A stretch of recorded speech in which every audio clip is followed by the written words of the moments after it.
Welcome to the deep dive. We're here to pull out the core knowledge from really impactful sources, basically giving you the roadmap straight to your ears. Yeah, and today we're tackling a big one.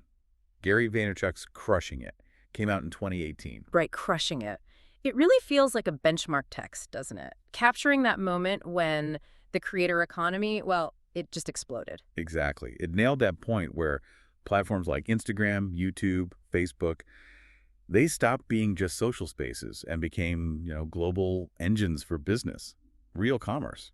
And Vaynerchuk wasn't just observing this, he was kind of writing the playbook in real time. Totally. And he had the background, right? Mm. Famously turning his family's wine business around Mhm. with pretty pioneering digital stuff way back. But the interesting thing about crushing it, and Vaynerchuk in general, is that the core insight isn't really tech-focused. It feels more psychological. That's the perfect word for it. That's really the heart of the book. The challenge he throws down to you, the listener, is super direct. How do you find something you're genuinely passionate about? Something you actually love doing. Yes. And turn that into a business that can scale. And it's not just, a rah-rah motivational speech. It demands real things. Mm. Authenticity, relentless consistency, and just, well, a ton of effort. Okay, so that's our mission for this deep dive then. We're going to unpack that roadmap, try to get past maybe the surface level hype, and find the specific, actionable things, the tactics. The stuff you can actually use, not just be online, but how to really make the digital age work for you. Build something real. Let's start with the absolute core idea then. What's the central thesis? It boils down to the democratization of media. That's the term he uses. Basically, the internet blew away the old gatekeepers. The cost to communicate, to build a business presence.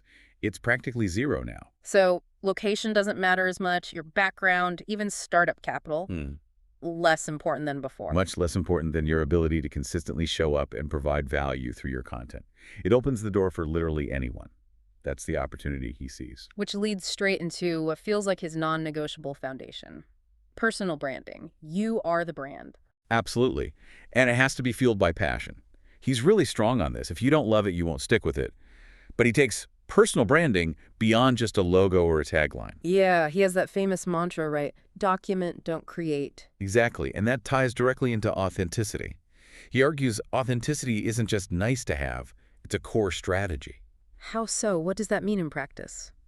Well, instead of agonizing over making everything look perfect, polished, super filtered. Like an Instagram ad from 5 years ago. Right. He says, just document your actual life, your process, your struggles, the wins, what you know.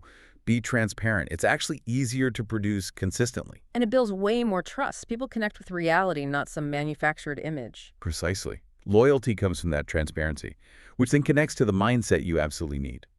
Patience and persistence. Ah, yes, the hard part. This isn't a get-rich-quick thing he's selling. Not at all. He's very clear. You could be putting in the work, documenting, posting, engaging for years, potentially, before seeing major results. Which is probably why he lays out those required habits, Yeah. the 8 essentials, he calls them. That's right, the 8 essentials. They're really the philosophical underpinning of the whole method. You got passion and authenticity, sure, but others drive the actual work. Like which ones? Well, take attention. He argues it's maybe the most valuable currency today. You have to know where your audience's eyes and ears actually are, not where you wish they were. So if everyone suddenly moves to a new video platform, You need to be there. And not just be there, but understand how people consume content on that specific platform. You have to follow the attention. okay, makes sense. What else? I remember speed and work being big ones. Huge ones. And this is where his philosophy often gets intense. He's not just talking about working smart. He means working hard and working fast. Like if Instagram launches a new feature, You should be experimenting with that day, not next week, not next month. Speed is critical to capturing early attention on new features or platforms.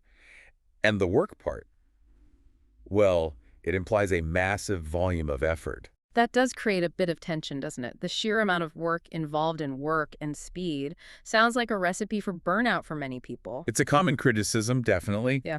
But I think Vaynerchuk's counterargument would be tied back to passion.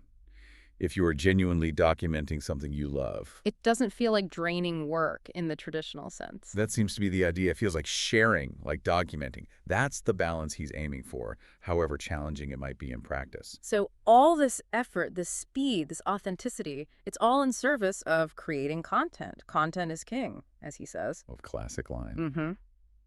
But his strategy isn't just make good stuff. It's about scale and distribution.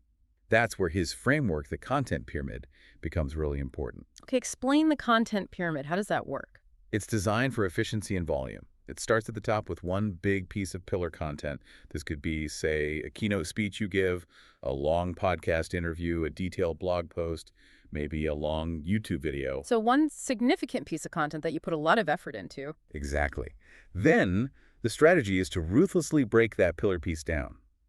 You repurpose it into dozens of smaller platform-specific pieces. Give me an example. Let's say the pillar is a 30-minute video interview. Okay. From that 30 minutes, you might pull out, say, 10 short, punchy video clips for Instagram Reels or TikTok. Maybe 5 key quotes turned into shareable images for Twitter or LinkedIn. You could transcribe the whole thing for a blog post? Right. Pull out a few minutes of the best audio for a podcast teaser or an audiogram. Maybe write a short summary article, you see? One core effort. Feeds maybe 20, 30, even more micro pieces of content across all the relevant channels. Precisely. It maximizes your reach, but crucially, it lets you tailor the message to how people actually consume content on each platform. You don't just dump the same thing everywhere. And he gets quite specific about those platforms, doesn't he? Not just Instagram as visual, but actual tactic. Very specific. Like, he emphasizes deep community management. When you're starting out, answering every single comment, not just posting and walking away, building real one-on-one connections. That takes serious time. It does, but that's part of the work, essential. He understands that Facebook might need engagement in groups. YouTube needs high value, maybe longer form video. Twitter demands quick value and real-time responses. You adapt to the platform. Taking a step back from the tactics, the overall feeling is less like traditional marketing and more about individual empowerment, democratization, like you said earlier. It really is a fundamental shift in agency. Think about it historically. If you wanted to build influence, you needed a book deal or access to TV or radio. You needed gatekeepers. No, the internet means you can be the publisher, the broadcaster. Exactly. That focus on the individual's power to bypass traditional structures, regardless of geography or connections, that's a huge part of the book's message and what makes it resonate. It's an interesting contrast to other business books, too. Like, The Lean Startup is all about product iteration, methodology. Right, process-focused. Vaynerchuk puts the spotlight squarely on the individual's ability to capture and hold attention. He sees attention as the scarcest, most valuable resource now. It's not just about reach in the old sense. It's about engaged attention. And because that attention landscape is always shifting.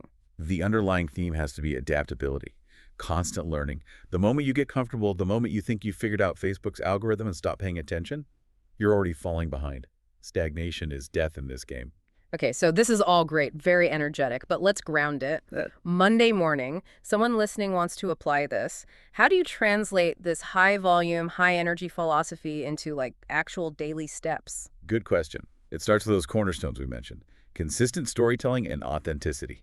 Sharing your real journey. But practically, what does the day look like? It demands scheduling, like serious time blocking. You have to carve out time every single day, not just when inspiration strikes for content creation and distribution. Posting across your chosen platforms. And Vaynerchuk would say engagement is just as crucial, right? Absolutely. So you also need dedicated time blocks for actively responding to comments, messages, engaging in relevant conversations elsewhere online, basically building that community. And, importantly, tracking your metrics. The data. Can't escape the data. Yep. You need to be looking at what's working, which platforms, which types of content. Are short videos crushing it, while long blog posts get ignored? The data tells you where to double down and where to maybe pull back. Ruthless analysis. There's also an introspective piece here, too, isn't there? Like, if you find yourself constantly struggling to be consistent. Vaynerchuk would likely push you to reflect. Are you really working on something you're passionate about? Is this your genuine interest, or are you chasing a trend you think is hot? Because the grind is only sustainable if the passion is real. That's the idea. So reflection is key. Nail down your niche. Who is your audience? Really, set specific, measurable goals for growth. Experiment. Try different formats. Document your day, answer questions, share fails, and see what resonates. And the book itself uses lots of examples of this working, right? Case studies. Dozens of them. Real people, entrepreneurs, influencers who followed this kind of path. They didn't just get lucky. They embraced the discipline, the authenticity, the consistency, the engagement. They put in the work. They treated every piece of content like an investment. Exactly. Not an expense, an investment in building that audience and trust over time. So when you pull it all together, crushing it really does challenge the old idea of a safe, conventional career path.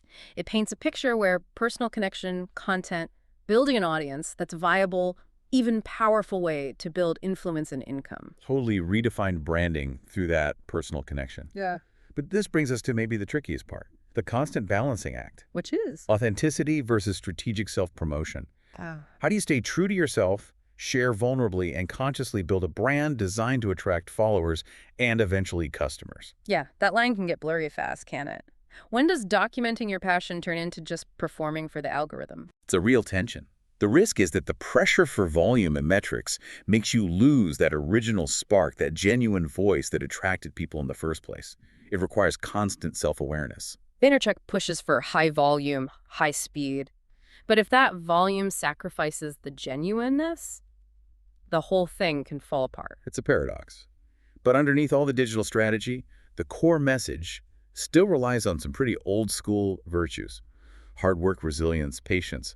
The tech enables it, but doesn't replace the grind. Okay, so here's a final thought to leave everyone with. Vaynerchuk assumes a certain level of digital comfort, sure, but the fundamental message that anyone can build something meaningful around their passion that really rests on things like dedication and showing up. So given the tools are basically free and the barriers are lower than ever, what unique strengths, what stories, what expertise do you have right now that you could start documenting and sharing? Seriously, what's stopping you? Good question to ponder. Thanks for diving deep with us today. We'll catch you on the next one.